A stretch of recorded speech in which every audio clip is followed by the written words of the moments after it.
하품이 나오는 경기였다. 그들은 나름대로의 의도를 가지고 경기에 임했지만 명확한 성과를 찾아볼 수 없었다. 펩은 16라운드에 이어 이번 경기에서도 아모림에게 승리를 거두지 못했다. 그는 이번 경기에서 도대체 어떤 축구를 하려고 했는지 16라운드와 비교해서 설명해 보려고 한다. 16라운드 당시 펩은 상당히 독특한 아이디어를 가지고 왔었다. 센터백이었던 그바르디올을 피벗 영역까지 끌어올리면서 실제로 2명의 수비수만을 활용했다. 따라서 아마드 디알로의 마크맨이 그바르디올로 바뀌었고 왼쪽 풀백이었던 마테우스 누네스에게 엄청난 공간이 발생했다. 결국 왼쪽 터치라인을 밟고 있던 도쿠는 마즈라위와 지속적인 1대1이 가능했다. 물론 압도적인 드리블 시도 횟수에도 불구하고 큰 성과를 거두지는 못했지만 말이다.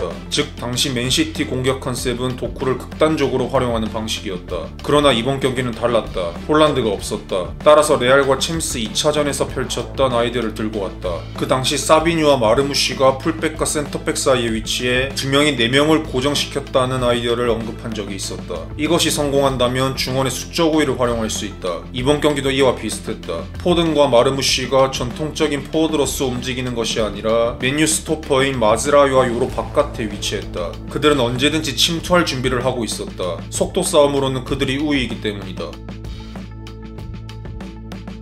하지만 이 침투 움직임을 극대화하기 위한 장치가 하나 더 있었다. 바로 케빈 데브라이너였다. 그는 교차 움직임을 위해 수비수를 끌어당기려 했다. 그렇다면 포든과 마르무시가 뒷공간에 뛰어들어가기 쉽기 때문이다. 또한 위치에 상관없이 상대 인터벌 사이를 마구 헤집으며 공간 사이에서 공을 받으려 했다. 즉 16라운드는 누네스에게 자유를 부여해 도쿠의 1대1 능력을 극대화하는 전술이었다면 이번 경기는 마르무시와 포든의 침투 능력을 활용하는 의도였다. 후방 빌드업 구조도 미묘하게 달랐다. 16라운드에서는 더블 피벗을 고정시키고 누네스가 종적으로 움직였다면 이번 경기는 전형적인 2-3 형태에 가까웠다. 여기서 베르나르도 실바의 유동적인 움직임이 돋보였다. 그는 경기 초반 가르나초의 뒤쪽이 아닌 수비라인까지 내려와 공을 받으려 했다. 이는 다양한 효과를 불러일으킨다. 가르나초는 그를 견제하기 위해 깊게 전진한다면 데브라이너와 누네스는 활용 가능한 공간이 넓어진다. 누네스에게 볼이 전달된다면 도르구의 전진을 유도할 수 있고 포든 혹은 데브라이너가 침투할 수 있는 공간이 마련된다. 만약 데브라이너에게 전달된다면 그를 견제할 수 있는 선수는 우가르티밖에 없다. 이것이 의미하는 바는 한 번만 벗겨낸다면 상대 수비 라인에 곧바로 직면할 수 있다는 것이다. 그러나 효과를 보지는 못했다. 아모림의 수비 대응이 뛰어났기 때문이다. 따라서 펩은 변화를 줬다. 실바를 중앙으로 좁혔다. 빌드업 시 코바치치와 함께 더블 피벗과 같은 형태였다. 덕분에 귄도가는 한 칸 더 전진할 수 있었고 맨시티 중원은 박스 미드필더 같은 형태였다. 이는 어떤 효과가 있을까? 우선 맨유 전방 3명 사이에 위치하기 때문에 자연스러운 종패스 경로가 발생한다. 또한 1차 압박 라인을 통과할 수 있다면 맨유 중원을 상대로 3대2 수적 우위 형성도 가능하다. 하지만 아모림의 5-2-3 블록은 펩을 어떻게 상대하는지 알고 있었다. 양쪽에 위치한 브루너와 가르나초는 넓게 위치하는 것이 아닌 중앙으로 좁혀 귄도간과 데브라이너에게 전달되는 경로를 차단했다.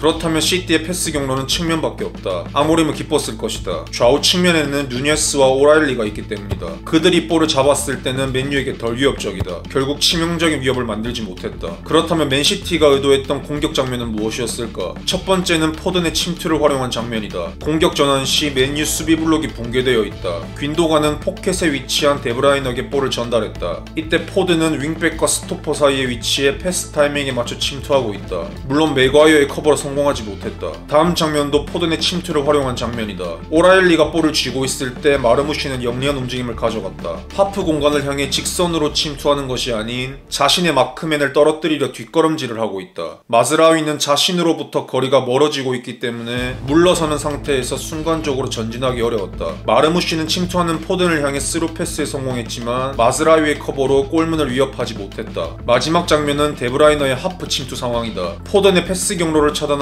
위해 요로는 깊게 전진했다. 이는 잠재적으로 스토퍼 뒤에 넓은 공간이 발생한다는 것이다. 누네즈는 공간 패스를 집어넣었고 데브라이너의 침투를 통해 크로스에 성공했다. 경기가 지루했던 이유는 이러한 찬스들을 슈팅으로 연결하지 못했다는 점이다. 그렇다면 수비 방식은 어땠을까? 16라운드와 비교해 압박 형태는 미묘하게 달랐지만 동일한 문제가 도출되었다. 우선 16라운드 압박 방식을 살펴보자. 수비 구조는 기존과 같은 좁은 4-3-3 형태였다. 특이한 점은 넓게 위치한 마즈라위를 압박하기 위해 반대에 누네스가 점프하는 것이 아닌 주로 포든이 측면까지 이동했다.